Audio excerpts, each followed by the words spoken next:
Verónica me hizo este encargo para que pudiera compartir con vosotros bueno, el tema de la gestión innovadora.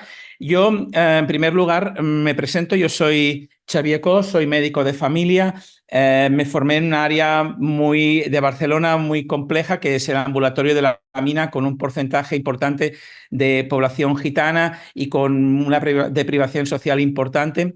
Pero ya en el inicio pasé a trabajar mucho en un área de una enfermedad crónica, que es la diabetes tipo 2, lo que me permitió conocer a un colega vuestro de Osakidetza, que es Pachi Azcurra, con quien trabajé en varios proyectos dentro de una red de diabetes de profesionales de primaria.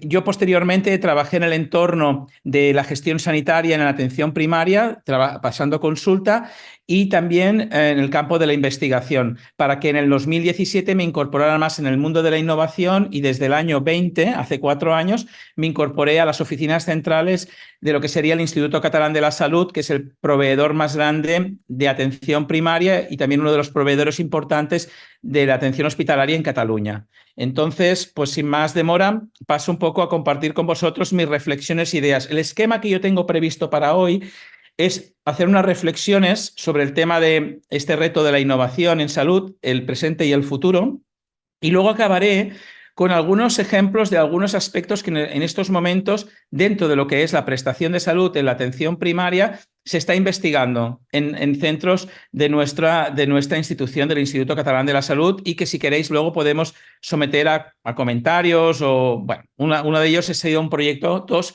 que se han presentado recientemente en el Congreso del Mobile, que tuvo lugar en Barcelona hace unos 15 días. Bien, pues bien, realmente el futuro del sistema sanitario, para poder entender, tenemos que tener también un poquito de dónde venimos, en qué situación estamos, qué debemos hacer y los resultados que vamos a esperar de estas acciones. Yo creo que es importante que en este momento es claro que nos encontramos, yo muchas veces lo comento en mi entorno, porque yo sigo haciendo asistencia una vez por semana. Estamos en un entorno que yo diría de fibrilación. Estamos haciendo más de lo que se hacía anteriormente, pero la contracción, el resultado final de lo que se hace, no es eficiente, es decir, no es efectivo, no hay contracción efectiva.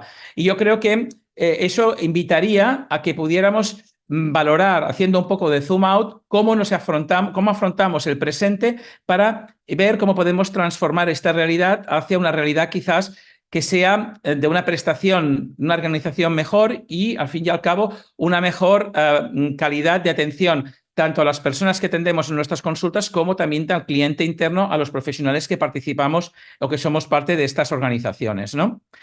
En Cataluña, realmente, pues sí, estamos bajo este marco. Imagino que en vuestro entorno también tenemos el marco de la planificación del último plan de salud, que todavía está vigente, ¿de acuerdo? En el cual existe este reto de hacer actuaciones sanitarias para la mejora de la salud y la calidad de la población, y que tiene en cuenta todo este tema, aspectos de justicia social, principios de equidad, de la cura de las personas, asegurando este principio de equidad y también todos los aspectos a nivel ético.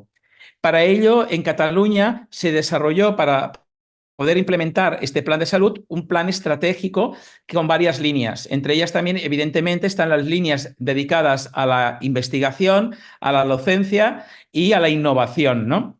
Evidentemente, yo creo que toda organización en estos momentos es importante que tenga en sus líneas estratégicas un aspecto importante: cómo podemos introducir elementos de cambio, cómo podemos introducir un campo que nos permita probar, testear, equivocarnos, ser atrevidos, asumir nuevos retos.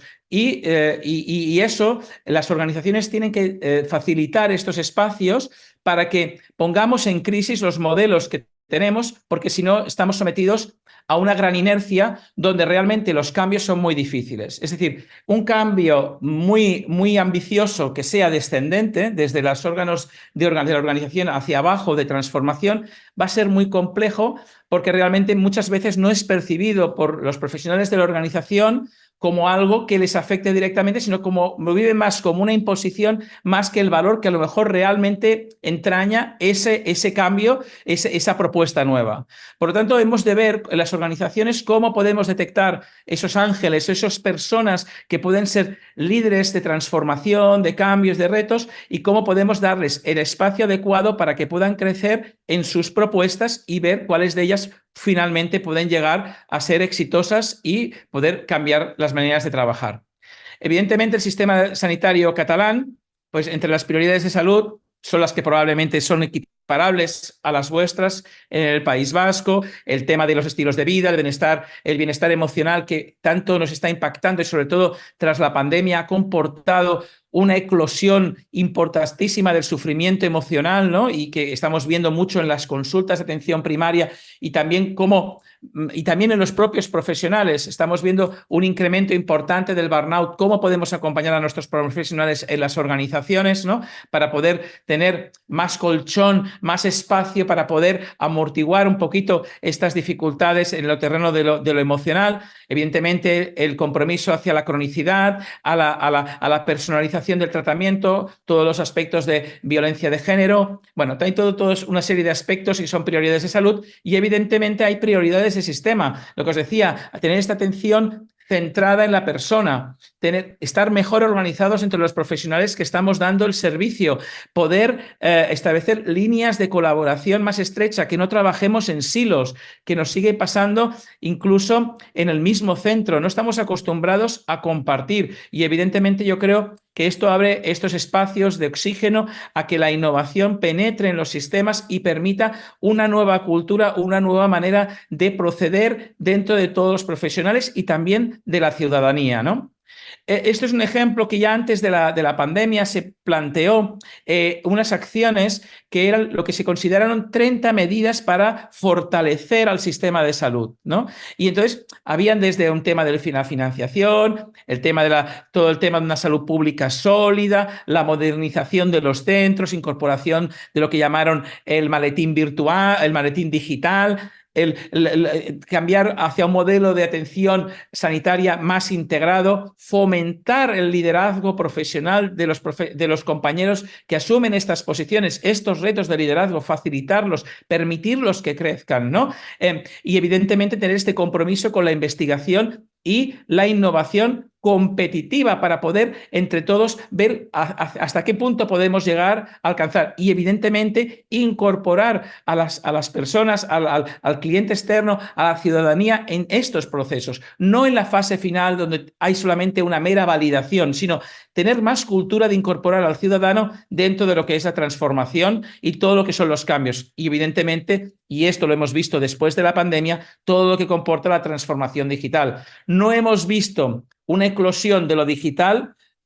Hay un antes y un después con la pandemia. Mi organización, al cabo de un mes, teníamos lo que era impensable, visitas con videollamada, podíamos trabajar en diferentes puntos fuera del centro, teletrabajo, cosas que obligaron la pandemia y que inmediatamente se aceleraron. Pero realmente, ¿qué ha quedado de todo aquello? Eso también seguramente invitaría a que realmente aquello eclosionó en aquel momento, pero no pusimos en suficiente valor cómo debería transformarnos la manera de proceder en el día a día y de organizarnos. Nuestro país, España, y en concreto algunas de las naciones dentro de España, están capitalizando estos movimientos de transformación y de innovación dentro de este último informe que se publicó de las regiones a nivel europeo. Ya podéis ver en códigos de colores que existen regiones y naciones en nuestro país que están liderando también esta transformación y esta innovación. Evidentemente, hay áreas en las cuales debemos estar más musculados, debemos estar más, pues más robustos, pero también yo creo que uno de los aspectos que creo que nosotros podemos dar a nivel europeo, porque creo que nuestro país y nuestro sistema es un sistema como el vasco, un sistema como el gallego, como el catalán, pueden dar es que tenemos un sistema de salud en nuestras autonomías suficientemente potente donde podemos adoptar soluciones. Y este es el gran problema que existe a nivel europeo. existe mucha innovación, pero existe poca adopción por parte del sistema de cambios. Tenemos que aprovechar nuestra coyuntura, que es de un sistema de primaria maduro, de sistemas de hospitalaria, que tenemos que ver cómo se casan mejor con los sistemas de primaria, pero ser líderes en lo que sería adopción y transformación.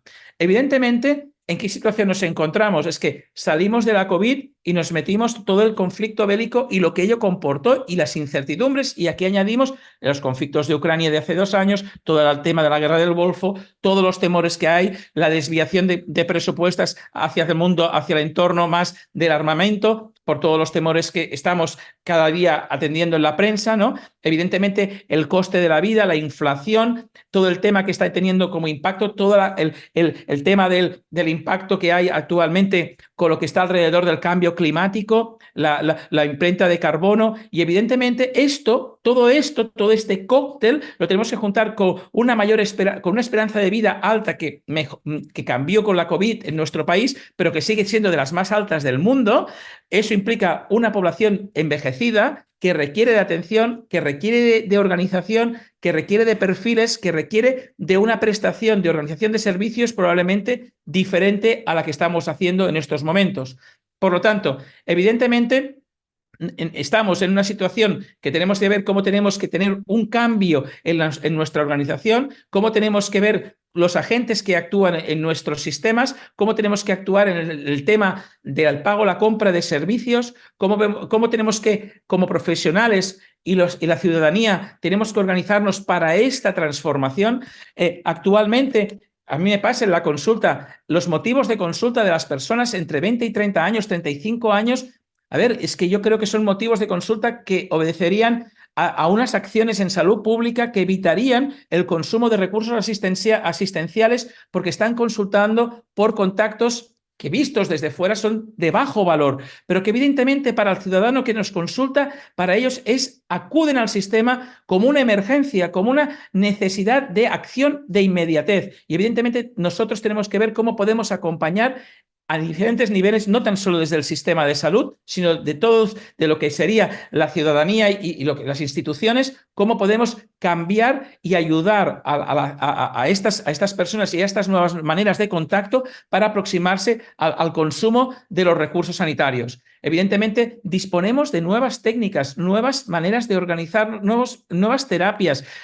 Tenemos ya evidencias de temas que se ha demostrado su eficacia. Hace poco supimos que en nuestro país, en España, hay liderazgo respecto a una terapia oncológica, que es la terapia CAR-T, y que un hospital público está pudiendo asumir estas terapias en el entorno de la salud pública, de un entorno asistencial público, cosas que a nivel privado o a nivel de compra de estos mismos fármacos comportaría multiplicar por 5 el coste de los mismos. Y esto actualmente ya se está llevando a cabo en hospitales de nuestro país. Es importante, bajo el principio de equidad, intentar poder dar la mejor prestación sanitaria posible, disminuyendo la variabilidad, teniendo un alto compromiso con el tema de la eficiencia en todo, tanto los ciudadanos como nosotros como sistemas de salud. Evidentemente, una mayor equidad para poder sostener el sistema e irnos a esta aproximación a la medicina más actualizada, más moderno, un consumo más correcto de los recursos sanitarios. Evidentemente, solamente será de esta manera que nosotros podremos asumir nuevos retos, crearemos porosidad para que los sistemas de salud permitan la incorporación de nuevas cosas, permitan incorporar novedades, permitan incorporar el reto de lo que es la inteligencia artificial. Debemos de crear esa cultura en la ciudadanía y en nosotros mismos de cómo podemos afrontar esto. Y esto luego os lo mostraré con algunos proyectos de investigación que se están llevando a cabo. Evidentemente, hemos de ver que, evidentemente, en todo lo que os he dicho hasta ahora, hay una urgencia para cambiar. Es decir, la COVID o esta crisis o las crisis son las que de alguna manera hacen tomar conciencia que se tiene que hacer un cambio. Solamente en un momento de crisis, en un momento plácido no va a ser, pero en un momento de crisis económica, sanitaria, COVID, tal, es un momento idóneo para, si estamos musculados, asumir que hemos de cambiar y realizar los cambios que sean. Y, evidentemente, ha de haber esos liderazgos que nos conduzcan y nos ayuden a tirar adelante esos cambios. Eso quiere decir cambiar maneras de organizarnos, incorporar nuevas estructuras y que tenemos que tener muy claros cuáles van a ser aquellos que van a ser los líderes, los agentes que van a llevar a cabo y van a hacer posibles los cambios. En esta imagen, en esta diapositiva, os pongo de manifiesto que estas inquietudes que estuvieron de una manera muy clara en la COVID ya vinieron desde el entorno académico, como la escuela de negocio de IESE, o el entorno privado, o el entorno público, de crear como grupos de trabajo, think tanks, que permiten, que están evaluando o considerando cómo podemos transformar el sistema de salud para preservar el mismo, para ser más avanzados, para centrarnos en lo que se habla ahora, que es el alto valor, el valor, ¿no? Y que muchas veces con la inercia que tenemos, por eso yo os digo que tengo la pata en la asistencia y también en esta posibilidad que tengo y esta situación que me encuentro en sitios de gobernanza a nivel de innovación e investigación, ese lujo que puedo ver también cómo puedo intentar ayudar o contribuir a ese nivel. Pero la pata que tengo en la asistencia me permite tener conciencia de lo que está pasando en el día a día y de lo que estamos observando y de la necesidad de que nuestros compañeros, nuestras compañeras en la asistencia están intentando asumir lo que pueden en el día a día, pero necesitan de liderazgos que les permitan sacarles de este entorno de inercia, de asistencia del día a día, para proponer nuevas maneras de prestar servicios, nuevas maneras de organizarnos. Con todo ello, es importante tener en cuenta que hay una necesidad de cambio, hay una necesidad de evolucionar, de transformarnos, de cambiar en el día a día. Y esto es un tema clave, porque nos tenemos que centrar sobre todo en aquello que aporta valor, lo que os decía anteriormente, aquello que nosotros podemos centrarnos e intentar de igual manera eliminar todo aquello que carece de valor. Y aquí hay otro elemento que se añade a todo esto, y es que no tenemos que menoscabar que el valor va unido a un tema de generación o motor de riqueza. Por ello, hemos de ser conscientes que es gracias a reconocer este valor que nosotros podremos actuar de esta manera, poniendo al reconocerlo y darle valor, ponerlo en valor como motor de riqueza, motor de eficiencia, motor de generación de economía en nuestros sistemas, con las colaboraciones que consideremos que tenemos que establecer en nuestro ecosistema. Por lo tanto, hay nuevos retos y esto es uno de los documentos que os mostraba anteriormente.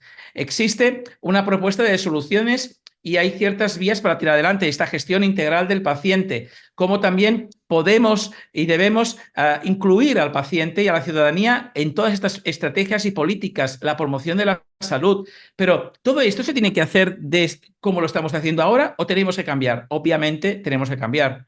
Tenemos que ver cómo aparecen nuevos actores, cómo penetramos y permeabilizamos ciertas acciones y distribuimos cuáles son otros actores que tienen que jugar un papel crítico en esta transformación. Evidentemente, esto permitirá una mejora de la eficiencia del sistema y comportará esta implementación de la transformación hacia este modelo más integrado, en la cual, evidentemente, todas las soluciones digitales no nos van a coger en una situación de pánico, que no sabemos qué hacer con ellas, sino que realmente lo que tenemos es que estas propuestas digitales, tener capacidad de juicio de hasta qué punto son herramientas que nos ayudan, pero para ello tenemos que estar preparados. ¿Cuáles son las respuestas que nos dan estas herramientas? ¿Cómo podemos incorporarlas y adoptarlas dentro de los sistemas? ¿Cómo tenemos que explicarlas al cliente interno, profesionales, y al cliente externo? Y luego acabaré con un tema que ha suscitado mucha controversia a raíz de una aplicación que se publicitó durante el último congreso del Mobile en Cataluña y como de un tema que se va a intentar implementar en la atención primaria. Por lo tanto, evidentemente, eso también va unido a nuevas fórmulas quizás de pago, de gestión.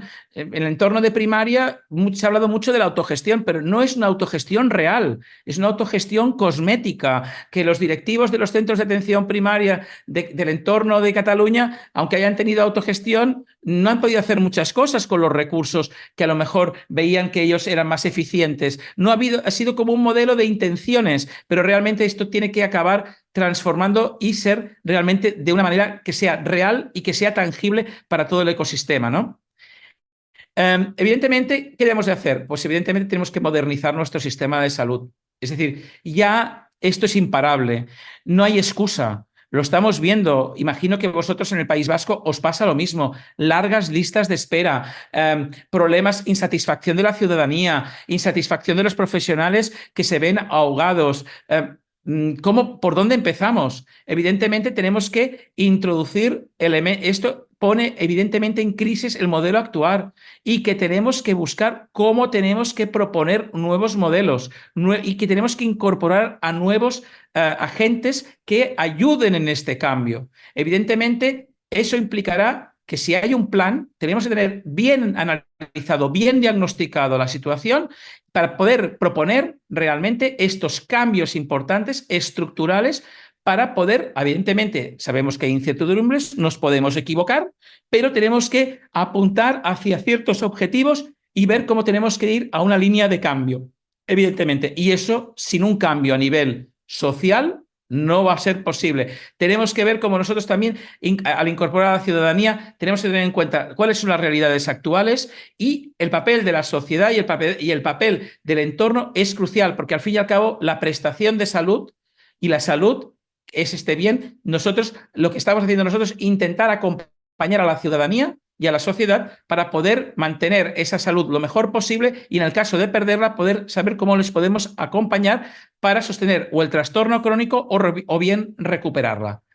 Bien, hay evidentemente todo lo que sucedió con la COVID y los planes de recuperación han sido temas importantes a tener en cuenta porque de alguna manera lo que han hecho ha sido poder facilitar la llegada de recursos que han puesto de manifiesto la posibilidad de que podamos invertir en algo que previamente pues, carecíamos de estos recursos y ahora a nivel europeo han entrado un volumen de recursos que ahora tenemos que dar a Accountability, pero que ha permitido fomentar el tejido industrial y el tejido para poder tener un entorno más amable a la hora de poder tirar adelante estos cambios que os estaba comentando. Es decir, los planes de recuperación, una de las ideas es que pudieran fomentar la transformación. Tenemos recursos y que esos recursos lo facilitaran.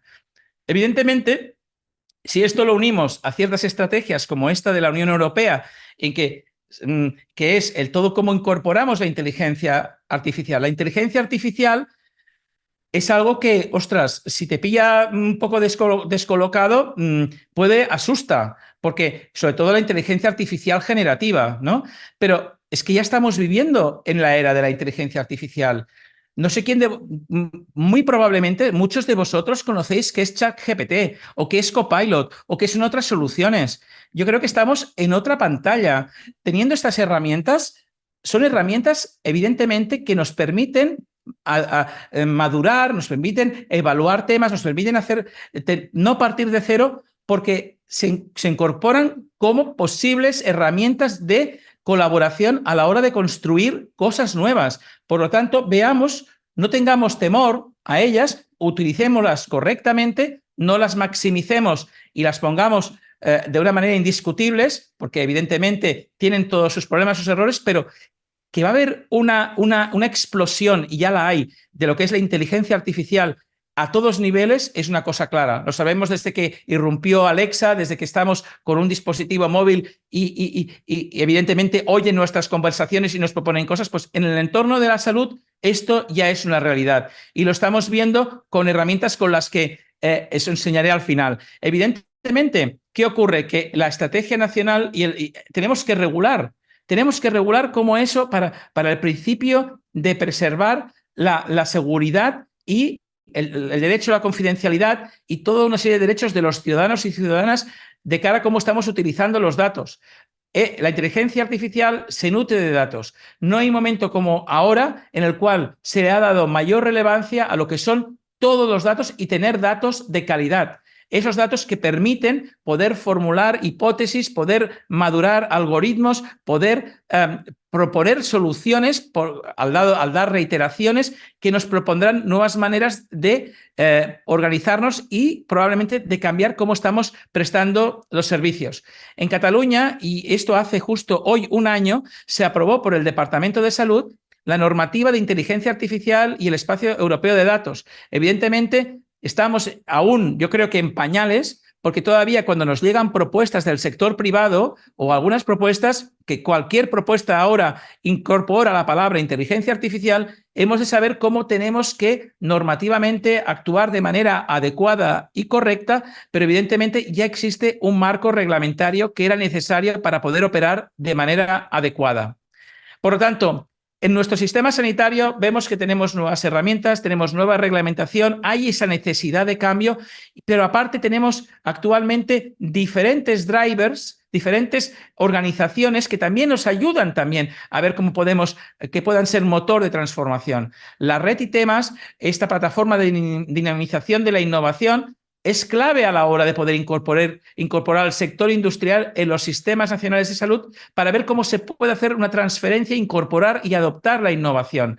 EIT Health es una iniciativa de la Comisión Europea en la cual ha querido crear consorcios, partenariados entre el sector público y privado, el sector académico, el sector de la investigación, el sector privado, pero tanto del entorno del diagnóstico como entorno farmacológico, para ver cómo podemos trabajar unidos para dar respuesta a retos. Y esto en nuestro país ha llegado a crear lo que se llama InnoLife, que es un grupo de organizaciones en los cuales están intentando liderar esta transformación en nuestro país.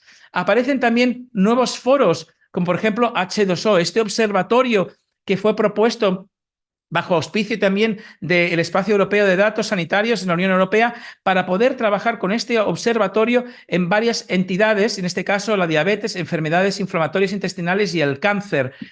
También en Cataluña, y por encargo de la Consejería, se pensó, bueno, vamos a pasar a lo que sería un plan de adopción, con esta subcomisión de adopción de la innovación, de incorporar la innovación al sistema de salud, porque lo que se ve es que, como os decía anteriormente, hay innovación, hay talento en nuestras organizaciones, hay propuestas, pero muchas veces fallamos en su incorporación. Pues tenemos que organizarnos cómo estar mejor organizados para esa adopción. Por ese motivo, se llegaron a una serie de acuerdos y se priorizó esta línea de la subcomisión de adopción, que tiene varias fases y en estos momentos estamos en la fase 2, que es la de identificación de necesidades y prioridades del sistema de salud. También es importante que posteriormente apareció lo que se llamó el Pacto Nacional de Salud en Cataluña, que con el objetivo de hacer la transformación del sistema para asegurar su sostenibilidad y los resultados de salud esperados. Para ello, para poder crear este marco de estabilidad mediante objetivos de desarrollo sostenible en esta Agenda 2030.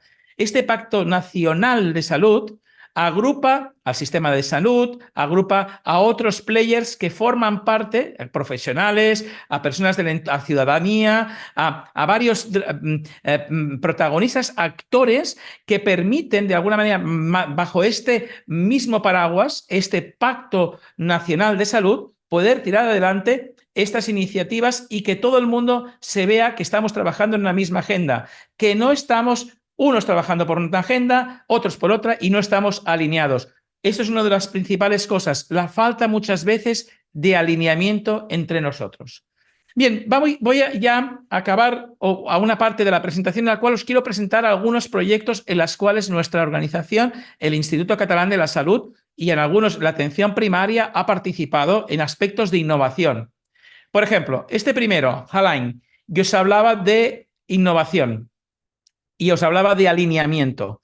Haline es una formación, esta ya se realizó el año pasado, pero es un producto formativo que es fruto de la colaboración del entorno público-privado y sobre todo académico, liderado por IES, en el cual han observado que existe una falta de alineamiento entre las agendas dentro del ecosistema, en este caso de salud. Y este proyecto, que es Haline, tiene como objetivo poder dar esas herramientas que permiten esa mejora en alineamiento. Ellos, este proyecto, y siguiendo la metodología que ya tiene IES, que es la misma que siguen en Harvard Business School o en Stanford, ha construido unos casos. Uno de ellos es un proyecto que es la digitalización de todo el entorno asistencial hospitalario de anatomía patológica y todo el reto que supuso eso para poderlo llevar a cabo. Por lo tanto, Halign es una buena iniciativa. Hay documentación colgada en la página web de este proyecto, que es este proyecto financiado por EIT Health. Evidentemente, hay toda una serie de aspectos, disculpar estas dos diapositivas, que también quería compartir con vosotros, y dentro de la atención primaria hay otras soluciones las cuales estamos intentando testear o ver cómo funciona. Por ejemplo, uno de los temas que nos encontramos en el entorno de atención primaria con grandes problemas y es algo muy prevalente, son las consultas que los ciudadanos nos hacen por problemas dermatológicos. Y sabemos de la dificultad de remitir los pacientes a una consulta especializada por la falta, por un bajo número de profesionales que presten estos servicios, y por lo tanto se ha visto cómo se pueden incorporar soluciones tecnológicas a ello. Por este motivo se desarrolló en una parte de Cataluña, en la atención primaria, la validación de esta solución, de esta aplicación, para ver cuál era su fiabilidad y cuál era su corrección a la hora de proponer estos diagnósticos y poder tener un instrumento de cribaje útil dentro del entorno de la atención primaria, ¿no? A la hora de tomar la imagen, esta imagen va a una nube, te hace una propuesta de posible riesgo y en función de esto el clínico puede tener un elemento que le permite discriminar y le permite ayudarle en su toma de decisiones a la hora de posiblemente derivar este paciente o no, y con qué celeridad al dispositivo asistencial oportuno. Otro tema que también se ha trabajado en una zona de Cataluña, en la Cataluña central, es la validación de esta solución tecnológica. Uno de los problemas en los cuales nos encontramos en el entorno asistencial es la falta de especialistas en radiología. Y esto está comportando la falta de la elaboración de informes de muchos de los informes radiológicos, iniciando por uno de los más frecuentes, que es radiología de tórax simple, pero también de otro tipo de patologías como patologías traumáticas, pero en extremidades, que son traumatismos leves. Para todo ello, muchas veces se realiza la radiografía, la toma de imagen por un técnico, pero finalmente ha de ser el profesional de atención primaria o el profesional que esté en un servicio de urgencias sin radiólogo quien tiene que hacer una interpretación. Evidentemente, en este campo ha habido muchos avances con aparición de soluciones, y en estos momentos, en la Comunidad de Cataluña, el Departamento de Salud ha encargado al organismo que se llama TIC Salud y Social como objetivo poder observar dentro de las diferentes aplicaciones y dispositivos y algoritmos cuál realmente sería el más correcto para poder hacer directamente, no que lo haga cada proveedor, sino que sea el propio gobierno, el propio Departamento de Salud, compre una solución tecnológica para incorporarla dentro del sistema de historia clínica, para que cuando se vuelquen las imágenes haya esta propuesta de informe de radiología, de acuerdo, iniciando por la práctica de radiología de tórax. ¿Qué es lo que se está haciendo en el entorno asistencial actualmente? Validando instrumentos que ya están operativos en algunos otros países. Aquí tenemos estas dos imágenes y la aplicación sería Oxipit. Otro proyecto en el cual estamos trabajando activamente es el proyecto Retina Red Risk. El Retina Red Risk es un proyecto en el cual se toma, mediante un dispositivo similar a este, que sería un retinógrafo portátil, una imagen que posteriormente va a una nube, allí se interpreta y da un informe que habla no solamente de cuál es el resultado en ese momento, sino también de cuál es el pronóstico de esa persona a desarrollar retinopatía. Por lo tanto, también te define un marco temporal para que la persona sea otra vez sometida a esta prueba de cribado.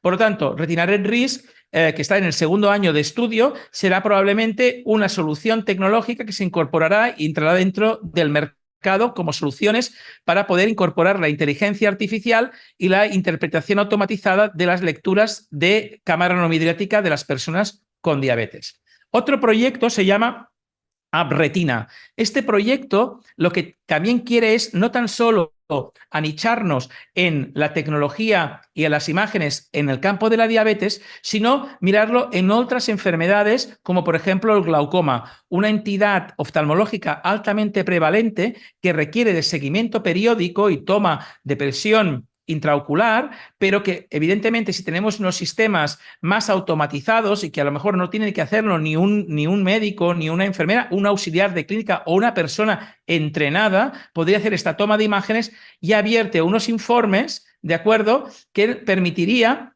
desarrollar unas posibles propuestas de este paciente tiene que ser visto por el médico de familia o tenemos que enviarlo o hacer una derivación al especialista porque hay este riesgo que el sistema y el algoritmo está detectando y que desde la atención primaria podamos hacer un manejo de este tipo de entidades sin tener que colapsar las consultas de oftalmología por algo que sean revisiones de las personas que tienen este trastorno crónico oftalmológico. Otro tema también sería sistemas de cribado. Existen sistemas de cribado y esta también es otra solución que se llama Medictor, que sería un sistema que permite, mediante la inteligencia artificial, tener un sistema de triaje y prediagnóstico a las personas que se atienden. Ello permitiría estratificar el riesgo de estas personas y redirigirlas a un recurso asistencial o a otro en función de lo que esté cazando el sistema, ¿no? Otro, y este ha prestado mucha controversia en los últimos días, fue Relisen. Relisen es una aplicación que ha desarrollado una empresa en España y que lo que tiene como objetivo poder elaborar una propuesta de notas clínicas siguiendo el lenguaje que existe en la conversación natural presencial. ¿Cómo funcionaría? Funcionaría que el sistema, mediante el micro que tiene instalado el ordenador y teniendo instalada esta aplicación dentro del sistema informático, escucharía la conversación entre el médico o el profesional sanitario, enfermera, quien sea, y la persona que viene a ser atendida, y elabora una propuesta de informe, evitando que el profesional sanitario que le está atendiendo tenga que transcribir todo y pudiendo dedicarse a mirar más al paciente o hacer lo que sea oportuno, pero sin tener que ir tecleando. Y el sistema no es tan solo un dictáfono que lo que hace es transcribir todo lo que se dice, sino que elabora un informe de propuesta estratificando por cuál es el motivo principal de consulta, eliminando toda la jerga que no corresponda, transformándolo en lenguaje médico o enfermero y hace una propuesta de informe, ¿no? Bien. Bien, pero, y este es uno que se ha presentado ahora, pero en el Congreso del Mobile. Evidentemente, este proyecto, Relisen, ha comportado también un cierto alboroto, porque hasta qué punto es ético que una máquina me esté escuchando lo que estoy relatando, hacia dónde va esta información, qué está pasando, esto lo cruzan con mis datos sanitarios. Bueno, todo esto evidentemente se tendría que hacer en un entorno seguro, blindado y que evidentemente hemos de explicar muy bien al ciudadano que estamos utilizando un sistema, un instrumento para ayudarnos a que nosotros podamos disponer de más tiempo de calidad de contacto con la persona y no estar haciendo un trabajo mecánico como puede ser estar picando en el ordenador o tecleando en el ordenador lo que la persona nos está indicando o refiriendo. Pero claro, no, a veces hay un tema que yo creo que os lo explicaba también en parte de la presentación, que es la adopción. Fijaros, y este es un proyecto que fue financiado por la Comisión de Salud Pública de la Unión Europea, es el proyecto de Plan, ya lleva unos años, fue en el 2004, pero este proyecto muy ambicioso con un tema en el cual también el País Vasco participó, con The Plan en el País Vasco, tenía la ambición de incorporar dentro de la práctica clínica asistencial instrucciones de mejora respecto a unos estilos de vida más saludables para prevenir diabetes. Bueno, esto se hizo, ¿de acuerdo? Se desarrolló, demostró que realmente este estudio, en este caso los datos de Cataluña, que fue en la parte que realmente yo participé directamente, y hubieron datos de más calidad a más años de este proyecto europeo, se comparó con el Gold Standard, que era un ensayo clínico, y vieron que realmente, no solamente esto, sino que esta acción de hacer una formación determinada al principio era una innovación. Yo a los pacientes con esta situación de riesgo les doy 4 horas de charla, les explico las ventajas de la alimentación y ya está, y les hago un recordatorio cada año, nada más que esto, se vio que era costo efectivo, era eficiente. Pues esto nunca se ha incorporado en el sistema, nunca. ¿Cómo puede ser que en nuestros sistemas estemos invadidos de temas que estamos haciendo por inercia y muchas veces no tienen una evaluación de coste-efectividad y una cosa nueva que nosotros mismos generamos en nuestro país no llegue a transformar el sistema? Pues realmente es algo que da que pensar. Y esta publicación, que también os aporto aquí, habla sobre cuáles son las barreras muchas veces de la adopción, de la transformación, de la incorporación de herramientas, en este caso, de la incorporación de temas para mejorar la prevención primaria y la promoción de la salud. Y fijaros, hay muchos puntos. El punto intrapersonal, en punto entre profesionales, en los cuales están también los pacientes, diferentes compañeros del centro, las instituciones, los factores de comunidad, la sociedad, la universidad, la academia, los medios de comunicación y las políticas. Por lo tanto, si queremos adoptar, y por eso he dado esta imagen, tenemos que estar todos alineados para poder ver cuáles son las prioridades y trabajar para su adopción y su integración. Bien, esta es mi última diapositiva. Es importante que en estos momentos tenemos grandes retos, vemos que no podemos continuar de la misma manera, tenemos mucha información que que nos permite saber que estamos en un momento que la transformación no es que sea necesaria, es que no hay otra salida, tenemos que cambiar, ¿de acuerdo? Pero tenemos que cambiar para bien, teniendo un plan, teniendo claro dónde tenemos que cambiar y sobre todo hacia modelos de valor, de modelos en los cuales nosotros valoricemos esos contactos, incorporemos nuevas maneras de relacionarlos en el entorno asistencial, que éstas sean bien percibidas por toda la sociedad. Tenemos que, por tanto, ser creativos y no tener miedo a equivocarnos. La innovación incorpora esto. Por esto, las oficinas de innovación, como donde está Verónica, donde estoy yo, tenemos que ayudar a permeabilizar estas opciones, estas posibilidades de cambio, porque serán las únicas que, junto con un ecosistema que esté realmente más preparado, que la cultura de innovación se viva, permitirá que esto se transforme y nos convertiremos en comunidades en transformación, comunidades de innovación. Evidentemente, siempre teniendo en cuenta que la evaluación es un aspecto crítico y que tenemos que considerar en cualquier cambio. No vale ya incorporar temas en los cuales yo estoy harto de verlo y soy muy crítico en que en nuestras organizaciones el objetivo, lo que evalúa es el éxito de esa medida es un objetivo de proceso como que se ha implementado. Eso ya no tiene más lugar, no debería tener más espacio. Hemos de ser mucho más críticos en los indicadores de evaluación y que evidentemente todo ello comporta un coste y cómo nosotros estamos de alguna manera alineados a tener esta cultura de evaluación incorporada en todo lo que sería el proceso de cambio y de innovación para, en definitiva, tener sistemas de salud más plásticos, más inteligentes, más que se adecúen a las adversidades. No puede pasar como en la COVID. Tenemos que tener un sistema que haya mayor plasticidad, que de una manera muy ágil podamos disponer de la información y nos podamos transformar de una manera rápida, eficiente. ¿De acuerdo?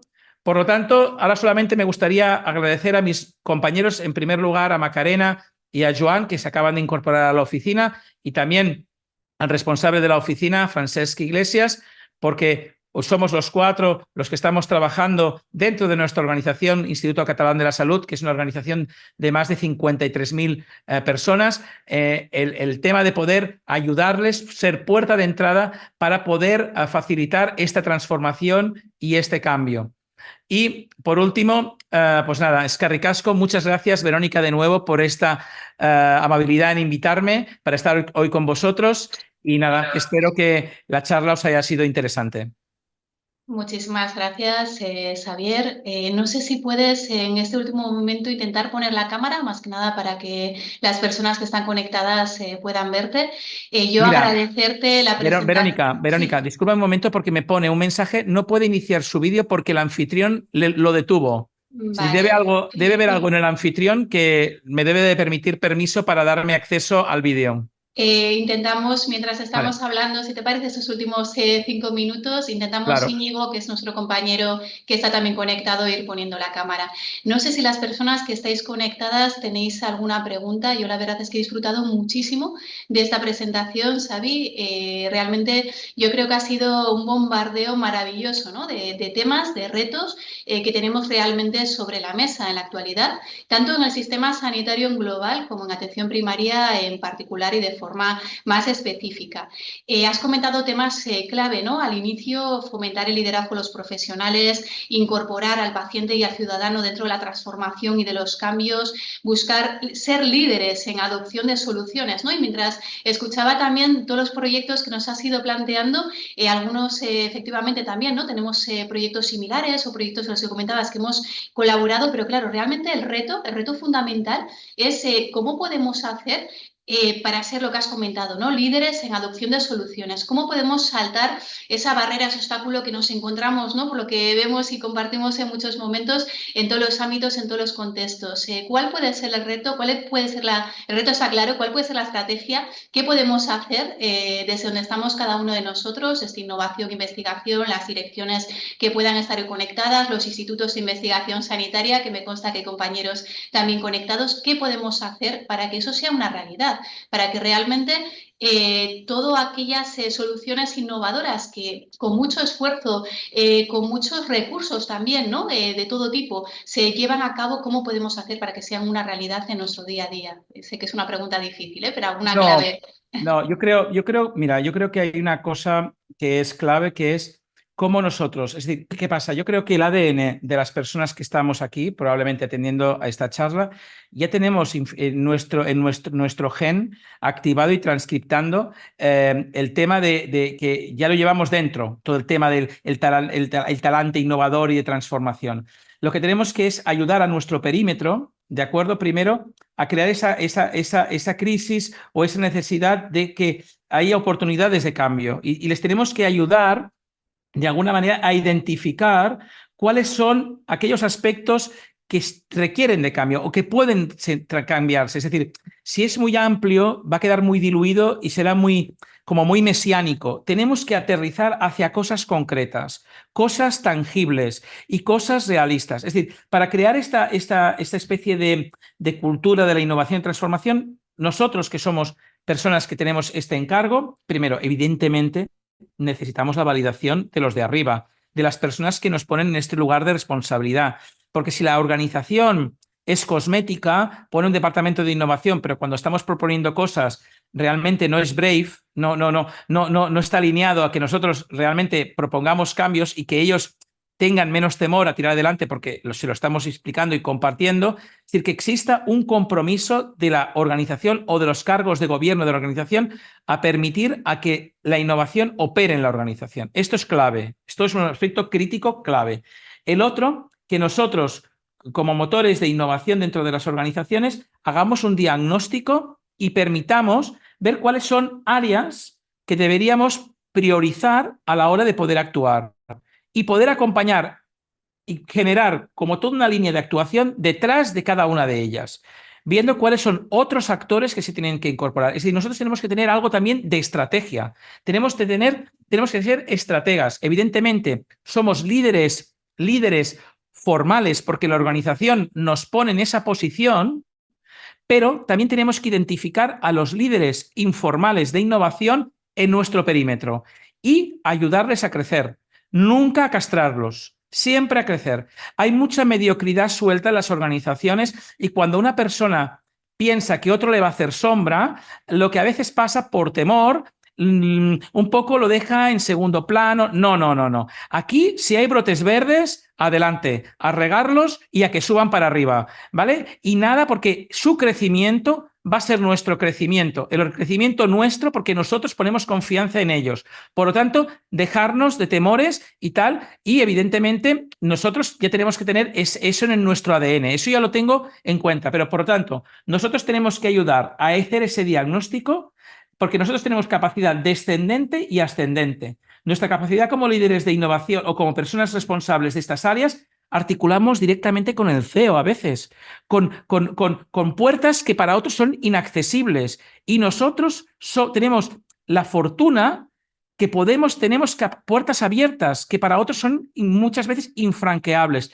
Aprovechémoslas de manera generosa para permitir que los mensajes penetren y que en aquellas direcciones que haya temores, nosotros les ayudamos con nuestra visión y nuestra manera de trabajar a que disminuyan en esos temores y eliminar esos cuellos de botella que en algún momento pueden ellos generar.